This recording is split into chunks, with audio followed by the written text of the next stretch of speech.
సీఎంగా ప్రమాణ స్వీకారం చేసినప్పటి నుంచి రేవంత్ రెడ్డి వరుస సమీక్షలతో దూకుడు ప్రదర్శిస్తున్నారు. బుధవారం హైదరాబాద్ మెట్రోపై ఉన్నతాధికారులతో ముఖ్యమంత్రి రేవంత్ రెడ్డి సమీక్ష నిర్వహించారు. ఈ సందర్భంగా ఎయిర్పోర్ట్ మెట్రో ప్రాజెక్టుపై ఆరా తీశారు. ఓఆర్ఆర్ వెంట జీవో 111 ప్రాంతంలో మెట్రో అలైన్మెంట్ ను రూపొందించడంపై అధికారులను సీఎం ప్రశ్నించారు.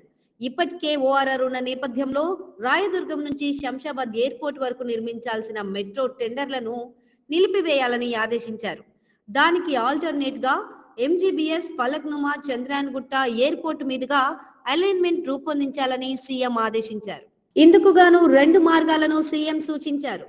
చంద్రాయన్గుట్ట, మైలార్దేవ్పల్లి, జల్పల్లి విమానాశ్రయం P7 రోడ్డు ఒక రూట్ కాగా, చంద్రాయన్గుట్ట, బార్కాస్, పహాడి షరీఫ్, శ్రీశైలం రోడ్డు మార్గాన్ని అధ్యయనం చేయాలని, రెండింటిలో ఏది తక్కువ ఎక్స్పెండిచర్ అవుతుందో ఆ మార్గానికి అలైన్మెంట్ రూపొందించాలని ఆదేశించారు. ఇప్పటికే శంషాబాద్ ఎయిర్పోర్ట్ కు ఓఆర్ఆర్ ఉండగా ఈ కారిడార్ లో మెట్రో అవసరం లేదని సీఎం రేవంత్ రెడ్డి భావిస్తున్నారు. అయితే బీఆర్ఎస్ ప్రభుత్వం ఈ ప్రాజెక్టును ప్రతిష్టాత్మకంగా తీసుకొని ప్రారంభించగా సీఎం రేవంత్ రెడ్డి టెండర్లను నిలిపివేయాలని అధికారులను ఆదేశించడంతో జలకిచ్చినట్లయింది.